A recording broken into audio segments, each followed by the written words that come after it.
Bueno, buenas noches. En principio, muchísimas gracias por la invitación y muchísimas gracias por su presencia, porque siempre las dos cosas significan un voto de confianza para la palabra de cada uno de nosotros cada vez que venimos a analizar temas nuevos o a discutir temas viejos, a darle una vuelta de tuerca a algunos aspectos que ya parecen discutidos hasta el hartazgo, pero tenemos que seguir discutiéndolos una y otra vez, sobre todo para dejar testimonio para los más jóvenes, ¿no? Casi una misión obligatoria de los veteranos. En segundo lugar, algo que también cada vez que abrimos una charla me gusta dejarle, sobre todo como mensaje a los más jóvenes. Si hace 15, 16 o 17 años algún compañero me decía que una noche de mayo nos íbamos a juntar en Palermo para hablar el viernes en la noche de nosotros, de política, de economía, de historia, la verdad es que uno nos hubiera planteado que la palabra utopía quedaba corta y había que andar revolviendo en el diccionario para encontrar una nueva y poder calificar ese sueño. Pero si esto es realidad hoy, algunas cosas han cambiado y por supuesto hay una cuota enorme de protagonismo de cada uno de ustedes, ¿no? En la militancia cotidiana, en la preocupación de todos los días, en la elaboración de un proyecto de país. Así que a no naturalizar este hecho, que ya es parte de nosotros a partir del año 2003, pero me parece que tenemos la obligación de contarle a los más jóvenes que esto no siempre fue así, y por lo tanto tenemos la necesidad de enriquecerlo y de preservarlo, este encuentro cotidiano, que insisto, ya a esta altura y sobre todo para aquellos que han nacido en democracia y solamente han vivido en democracia, es un hecho natural. Pero tenemos que recordarles que esto no siempre fue así, y entonces esta batalla ganada, este derecho conquistado, es parte de una lucha que entablaron todos ustedes todos los días. Así que ese dato hay que subrayarlo.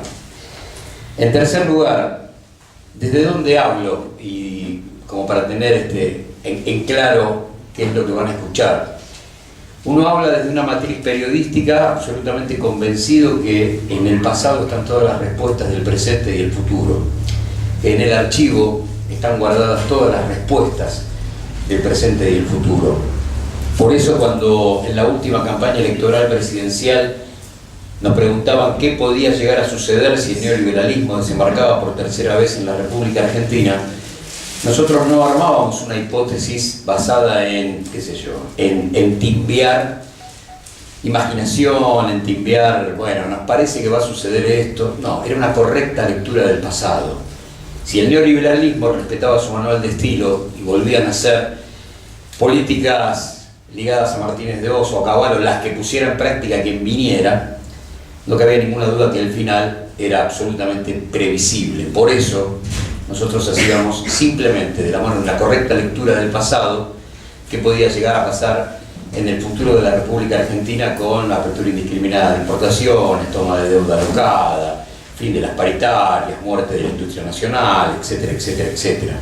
Por eso es que entendemos que la gente que hoy gobierna, si algo ha hecho bien de Mitre para acá, en todos los estamentos de la derecha, en todos los estamentos históricos de la línea de tiempo de la derecha, unitarios, conservadores, gorilas, liberales, neoliberales, si algo han hecho bien es deshistoriar, arrancarle páginas al libro de historia para que millones y millones de seres humanos no sepan de dónde vienen, no conozcan sus tradiciones políticas, no conozcan sus tradiciones sindicales y queden demasiado lejos de su pasado. Por eso cuando a veces hablamos hoy con algunos de los militantes radicales más jóvenes, les cuesta entender que ellos se pusieron el revólver en la cintura 3 veces para lograr el voto universal y secreto, para hacer retroceder al régimen con 3 derrotas militares pero 3 victorias políticas, y de esa manera llamarlo a negociar, y a partir de ese momento voto universal y secreto por primera vez. De esa manera quedan lejos de un montón de cosas, del 17 de octubre, del Cordobazo, en algunos casos hasta de diciembre de 2001, aunque parezca mentira. En cuanto a las tradiciones sindicales, por supuesto que tienen que saber que detrás de cada derecho hay una pelea. Antes de cada ley hay un derecho que se conquista a través de una pelea. Y si hoy laburan 8 horas, tienen que saber que murieron 700 tipos en los talleres de Bacena, en los talleres metalúrgicos de Bacena en la semana trágica de 1919.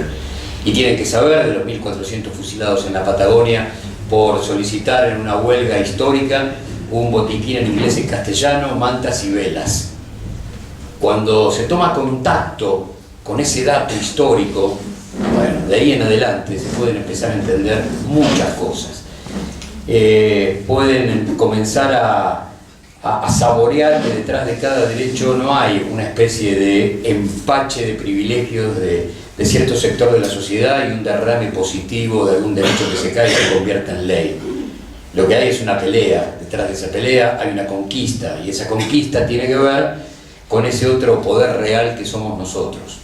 Solemos decir, cuando hablamos del poder real, que es el poder económico concentrado, que es ese poder capaz de transformar a un presidente de la nación en un, qué sé yo, en un mísero mucamo, ¿no?, que cumple cada una de sus órdenes.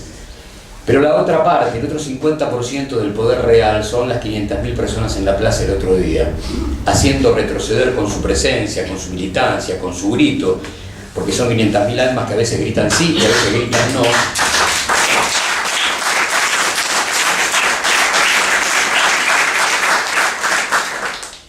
La importancia del poder, de saber que somos el otro poder real, el que sale a confrontar, que los hace retroceder, a veces para que se metan un ratito en la trinchera y después vuelvan con un proyecto superador de ellos mismos, ¿no? Pero bueno, no importa, esto es la pelea en la que seguramente se nos va a ir la vida, porque más allá de triunfos o de victorias, creo que la gran victoria del campo nacional y popular a través de los tiempos está en la pelea, en ir y dar la pelea. Después vemos qué pasa, pero en ir y dar la pelea está la victoria del campo nacional y popular. Cada vez que se subleva el subsuelo de la patria, como diría el enorme Scalabrini, suceden cosas inimaginables. Bueno, a sublevarlo cada vez que sea necesario y a poder participar como el otro día con 500.000 personas en la plaza para decirle no a la deuda externa, para decirle no a la apertura indiscriminada de importaciones, para decirle no a la muerte de la industria nacional y poder redefinir cuál es nuestro rol. Cuando se dieron las asambleas destinadas a las asambleas tan formales, tan absurdas por momentos, para definir los aumentos de tarifa, las convocatorias que realmente no sirven absolutamente para nada porque no son vinculantes, la pregunta que nos hacíamos era si servía ir de la mano de las entidades defensoras del consumidor, que por supuesto realizan un gran trabajo, pero teníamos que ir como consumidores o como ciudadanos a defender nuestro petróleo, nuestro gas, nuestra electricidad, porque en realidad ahí vamos a discutir apenas con las distribuidoras que manejan nuestro petróleo, nuestro gas, nuestra electricidad, y ahí entendíamos que alguien nos había separado de la verdad histórica, del grado de pertenencia con la riqueza del subsuelo. ¿Qué había sucedido? Y bueno, estamos inmersos en una batalla cultural que no nació el 25 de mayo de 2003, que nació mucho antes de que la patria se conforme como tal, para entender cuál iba a ser el destino de esta tierra una vez liberado del Imperio Español después de 3 siglos de dominio. Desde ese momento arranca la batalla cultural, y el último capítulo que estamos padeciendo, por supuesto, que comienza el 24 de marzo de 1976. Muere el proyecto colectivo y nace lo que también señala Alemán, esa fábrica de individualismo, ese reino de individualismo, esa fábrica de individualismo que es el neoliberalismo a partir del primer desembarco con la última dictadura. El libro reúne una especie de síntesis de muchas certezas que las hemos planteado periodísticamente a través del tiempo. La primera es que el neoliberalismo es un plan económico con terribles consecuencias políticas y sociales que es incompatible con la democracia. Y dicho así, por ahí suena fuerte, pero la verdad es que no le encontramos otra forma de plantearlo. En este reino de los eufemismos, donde el gobierno siempre intenta suavizar lo áspero con palabritas que no terminan por definir realmente la acción de gobierno, sinceramiento, ajuste el más cruel de todos, reconversión, muerte de la industria nacional, conflicto de intereses, la incompatibilidad manifiesta de la mayoría de los hombres del gabinete con las áreas que están manejando. Bueno, lejos del eufemismo hay que ir a las palabras reales, a las de carne y hueso, para entender que el neoliberalismo es una teoría económica incompatible con la democracia. ¿Y por qué? La verdad que no se trata de una definición ideológica, es casi teórica, porque es aquello del gobierno del pueblo, para el pueblo y por el pueblo, estalla por el aire, cuando un sistema lo que hace es ensanchar los privilegios de la minoría en detrimento de los derechos colectivos. No hay otra forma de poder entenderlo. Y si miramos hacia atrás, hay algunas pruebas que confirman lo que estamos planteando. El neoliberalismo llega a América Latina 11 de septiembre de 1973 con el golpe de Estado que termina con el gobierno y la vida de Salvador Allende. En ese momento, Milton Friedman, Universidad de Chicago, el papá de los Chicago Boys, el padre del neoliberalismo, el gran enemigo del keynesianismo, dice, bueno, ahora sí, ahora tengo un lugar en el mundo sin derechos, con terrorismo de Estado y con control social. Y entonces podemos llevar adelante una teoría destinada a que todo el mundo fabriquero se vuelva a su casa de la noche a la mañana, que se bajen todas las persianas, que los productos elaborados los ponga el norte y nosotros encima, a través de deuda externa, le demos la guita para que les compren al norte todo lo que ellos necesiten para vivir. De esa manera llegan. Y se va multiplicando como efecto dominó todas las dictaduras continentales en la década del 70. Cuando José Alfredo Martínez de Oz, en 1976, comienza a trabajar desde la Casa de Gobierno lo que venía planificando el Grupo Ascuénaga desde decía 1 año y medio, 2 años, con la venia y el hombre que fue la garantía del proyecto, llamado David Rockefeller, todo fue muy fácil. Hablé del Grupo Ascuénaga y me quiero detener un cachito ahí, porque tenemos que tener algunos nombres en la cabeza para poder entender por lo menos los últimos 40 años de la economía argentina.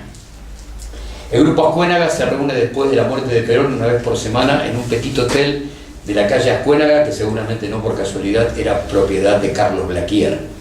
Y ahí se reúne el grupo que comanda José Alfredo Martínez de Oz y del que participan Guillermo Wertel Klein, García Belsunce padre y el hombre que yo les pido ustedes atesoren, Ricardo Mansueto Sin, que debe ser el monje negro más importante de la historia del neoliberalismo en la República Argentina y que se explica solo a través de su derrotero, de su historia personal.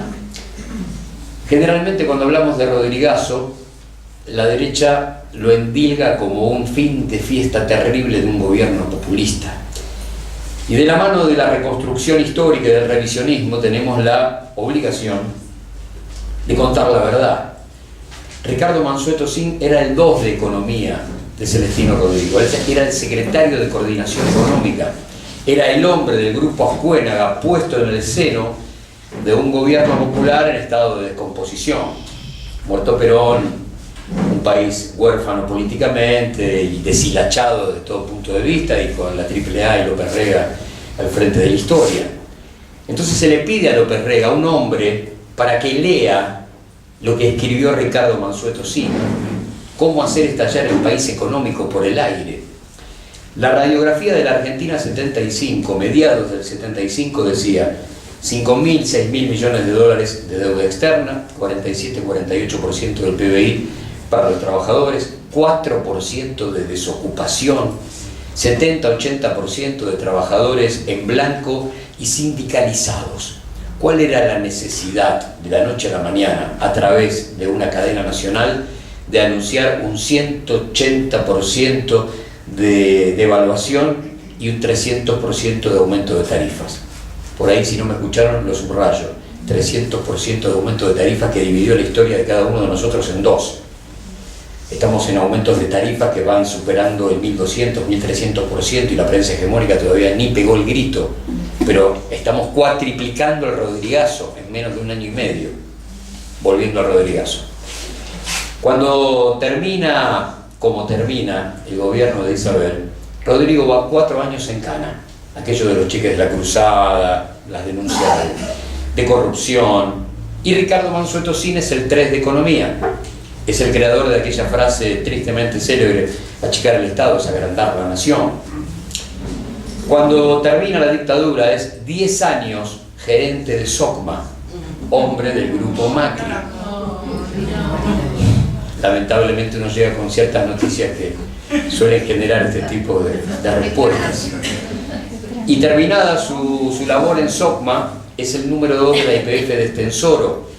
Estamos hablando hablando del menemismo, y muere en el vuelo a Ecuador con Estenssoro, explicando la historia de ese monje negro. Prácticamente tenemos 40 años de historia política y económica de la República Argentina perfectamente documentada. Perfectamente documentada. Es uno de esos tipos mejor guardados, que tiene libros, que es una suerte de gran teórico del neoliberalismo a la criolla, pero que no es de manejo cotidiano. Bueno, a atesorarlo, a tenerlo, sobre todo en función de ese enorme disparador que apunta al Grupo Sogma, porque el Grupo Sogma tiene muchos hombres que están ligados a la última dictadura, que estuvieron dando vueltas todo el tiempo a su alrededor. Por ejemplo, cuando se armó la ingeniería del contrabando de autopartes por el cual el actual presidente de la Nación fue condenado 2 veces por jueces menores, y la Corte Suprema menemista fue quien le dio el salvoconducto para que quede libre de culpa y cargo, y Molineux O'Connor, que fue el que lo redactó, voló por el aire, y toda esa Corte vuela por el aire a partir de ese fallo. Fíjense qué interesante para hacer una comparación con el presente, ¿no? Por ahí algo de esta Corte vuela por el aire de la mano de 2 jueces nombrados por decretos por él, y por supuesto de la mano de un 2x1 que llega de la inspiración de aquellos que desde el año 2014 vienen empujando para que se frenen los juicios por delitos de lesa humanidad y los genocidas queden libres. Así que a atesorar ese nombre, Ricardo Mansueto Sin, porque es de lo peor que nos pudo haber pasado. Estamos frente a un gobierno de CEOs que hace de la incompatibilidad su reino, ¿no? Ni siquiera, me parece, tenemos que entrar en cada uno de esos detalles porque ustedes lo manejan al dedillo, pero hay algunos que son terribles, que hasta geopolíticamente muestran una mixtura que es inadmisible. Teniendo en cuenta Malvinas, es imposible que aquel que fuera titular durante un cuarto de siglo de una empresa anglo-holandesa maneje la riqueza del subsuelo argentino. Eso no pasaría en ningún país del mundo solo con una lectura geopolítica, ni siquiera económica. Es imposible. Bueno, sin embargo, esas cosas suceden. O que en la UIF tengamos cuidando de que nadie lave guita a aquellos que eran los abogados de los principales lavadores de dinero que enfrentaban al Estado en juicios ordinarios todo el tiempo. Bueno, por poner un par de ejemplos, pero porque podemos seguir hasta la madrugada, la cortamos ahí la lista. Pero bueno, tenemos muchos nombres que tienen que... ¿sabe quién fue el creador de esa ingeniería?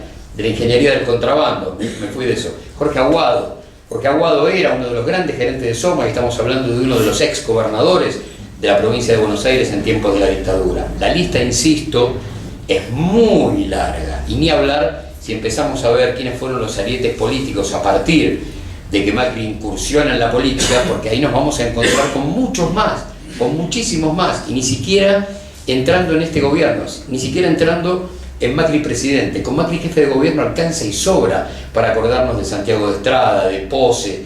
La lista es larguísima, de todos tipos que han tenido algo que ver con la dictadura, y del caso de Santiago de Estrada, que hoy sigue siendo, teniendo más de 80 años, el referente de culto del Ministerio de Relaciones Exteriores. Es uno de esos tipos que tienen medallas de 2 dictaduras en el pecho, porque fue funcionario de Onganía y porque fue funcionario de Videla. Bueno, esas cosas intentamos que siempre estén sobre la superficie, generar disparadores para que ustedes lo recuerdan y vean que hay como una marca de nacimiento en la derecha argentina que es ineludible. No hay errores o problemas, qué sé yo, problemas de confección en la terminación a mano. Hay problemas en la matriz, hay problemas en la conformación político-ideológica de este sector, que por supuesto lleva adelante después aquellas teorías que son ineludibles en su propia naturaleza. Por eso, volviendo a lo que decíamos antes, entendíamos que iba a pasar lo que está pasando, porque no hay un neoliberalismo, a ver, como el colesterol, digamos, no hay uno bueno y uno malo, no hay forma, esto es así. Y no hay una forma de aplicarlo que sea más benigno. No, esto es así. Si ellos creen en la teoría del derrame, no hay otra forma. Nosotros creemos básicamente que el consumo es riqueza, que el salario vigoroso es la locomotora del círculo virtuoso de la economía, que a mayor demanda comercial hay mayor demanda industrial, que a mayor demanda industrial hay mayor demanda laboral, y si hay mayor demanda industrial y hay industria nacional, habrá ciencia y tecnología para incorporar valor agregado. Así de simple. Pero ellos, obviamente, no creen en esta teoría, y mucho menos ahora, que sin intermediación, ni política ni militar, los que gobiernan son los que antes pagaban los sueldos. Por lo tanto, ¿cómo van a creer que paritarias vigorosas entregan un país vigoroso? Pero además hay otro dato que yo quiero dejar en ustedes para que se lo queden pensando. Tiene que ver no con una concepción propia, es algo que venimos recogiendo tantos pensadores a lo largo de los últimos 70 años en la República Argentina. La industria nacional no solamente es una cuestión económica, es soberanía política y es independencia económica. Cuando hablamos de industria nacional, hablamos de soberanía y hablamos de independencia. O sea, cumpliendo ese rol, cumpliendo el rol del Estado planificador de una industria nacional, estamos también hablando de soberanía y de independencia. Dos palabras que desaparecieron por largos periodos de la historia política argentina hasta que la fuimos recuperando cada vez que volvimos al centro de la escena. Me gusta plantear como ejemplo simbólico que una de las tantas cosas que uno tiene para agradecerle a Chávez es que un buen día abrió uno de los cajones de su escritorio, sacó una foto de Bolívar, la puso acá arriba y dijo: ahora vamos a discutir en sintonía del país que no nos dejaron ser, del cual este señor es responsable.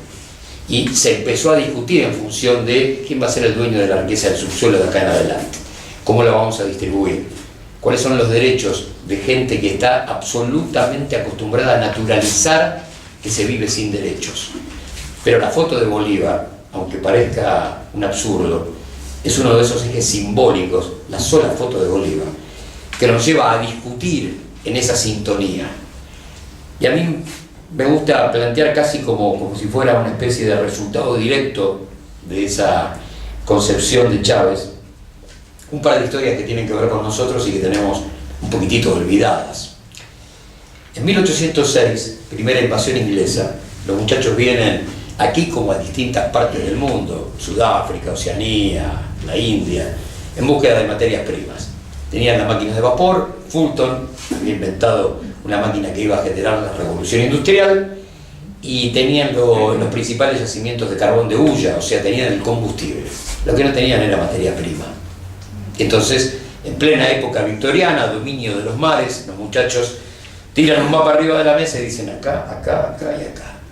A tomarlo porque ahí está la materia prima. Cuando llegan aquí en 1806 se quedan casi 50 días, 47, 48 días. La política del reino del mercado por encima de los hombres reina por primera vez 50 días en la República Argentina, porque a eso habían venido. La bandera británica ondea donde hoy está la Casa de Gobierno, del viejo fuerte de la ciudad de Buenos Aires.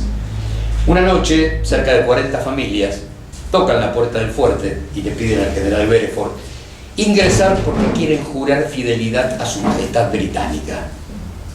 Bereford, que no entiende muy bien lo que está pasando, les dice que por favor ingresen. Les toma juramento y observa que hay un gallego. Cuando digo gallego, estoy hablando de un tipo nacido en Galicia de pura cepa, que era uno de los principales comerciantes de la pequeña aldea. Era un contrabandista, así se hacía la gran diferencia económica por esos años en la ciudad de Buenos Aires. Y lo ve pícaro, lo ve piola, y entiende que si le da el manejo de la aduana, que es darle el manejo de toda la guita de la pequeña aldea en ese momento a un hombre del lugar, se va a ganar la confianza política de quienes todavía lo miran con recelo después de 3 siglos de dominación española. Ese tipo se llamaba José Martínez de Oz y fue el primero de la dinastía. Algunas cosas nunca cambiaron y hay que entender cómo reacciona la historia frente al laburo de sus herederos. Ya nos vamos a meter un poquitito más con algunas historias que tienen que ver con Martínez de Oz, porque si hoy hablamos de CEOs, Martínez de Oz fue la incorporación por primera vez de un CEO con poder casi presidencial a la estructura de gobierno de nuestro país.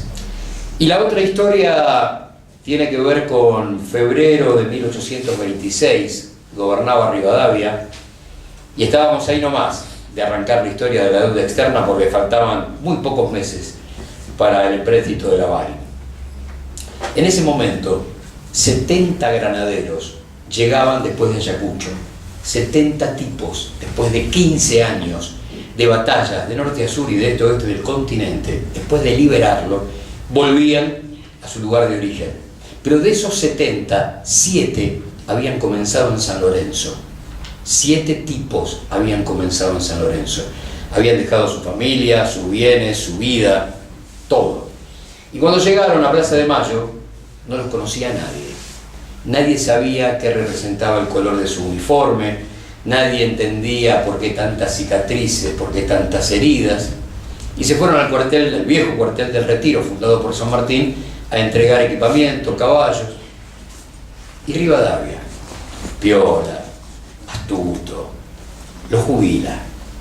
Pero rápidamente empieza a armar el futuro de ese símbolo de liberación, de soberanía y de independencia que era el regimiento, y lo transforma en guardia presidencial, lo reduce a la nada. Eso fue matar un símbolo muy fuerte, pero que no solamente tiene connotación en nuestro país, es un símbolo de patria grande. Ese uniforme significaba el primer regimiento profesional de la República Argentina, uno de los primeros regimientos profesionales del continente y, por supuesto, el 50% de la responsabilidad de la emancipación americana. No era poca cosa. Entonces había que matar ese símbolo. El otro dato que también siempre me gusta citar tiene que ver con la Casa de Tucumán. Si hoy vamos a la capital de Tucumán y entramos a la casa, la vemos altiva, de pie, linda, con algunas reformas muy interesantes que hizo el kirchnerismo, como 3 campanas de acrílico. Vos te parás debajo de cada una de ellas y escuchás la Declaración de la Independencia en los 3 idiomas en que por pedido de Belgrano fue impresa: en castellano, en quechua y en aymara, porque así estaba dividida la territorialidad argentina, en esos 3 idiomas. Si la hacíamos nada más que en castellano, la iba a entender 1/3. Si la hacíamos nada más que en quichua, la iba a entender 1/3. Y la hacíamos nada más que en aymara, la iba a entender 1/3. Por pedido de Belgrano salen esos 3 idiomas. Vos te parás debajo de esas 3 campanas de acrílico, que ojalá sigan estando, y escuchás en cada uno de esos 3 idiomas la Declaración de la Independencia. Pero lo único que sobrevive del 9 de julio de 1816, lo único que está intacto, es el piso de la sala de juramento. Todo lo demás lo dejaron morir, lo dejaron venirse abajo, porque era un símbolo que a la generación del 80 le jodía mucho. Hay un daguerrotipo muy viejo donde hay 2 mendigos y un perro en la puerta de la casa de Tucumán, y la casa de Tucumán se está destrozando. ¿Cuándo se puso de pie? Cuando el juramento de la independencia económica en 1947. La reconstruye el peronismo en función de 2 grandes símbolos de esa nueva Argentina: la independencia económica y, por otro lado, volver a hablar de soberanía y de independencia. Por lo tanto, a mí me gusta mucho jugar con los símbolos, porque yo estoy absolutamente convencido que muchas cosas que tienen que ver con quienes fuimos guardan en esos símbolos, en esas imágenes, en esas figuras, en estas historias, una riqueza para la transmisión que siempre va generando quiero saber un poco más. ¿Quiénes fueron esos tipos? A mí lo primero que me sucedió cuando tomé contacto con esa historia de los 7 es: ¿quiénes son? ¿Cómo no lo sé de memoria? ¿Cómo conozco tantos nombres y apellidos que no merecen un solo homenaje y están repletos de estatuas, nombres de colegios, plazas, todas las ciudades del país, y no conozco a esos 7? Bueno, a meternos en la historia de esos 7 como una metáfora de tantas otras historias en las que tenemos que meternos de cabeza para entender, insisto, de dónde venimos.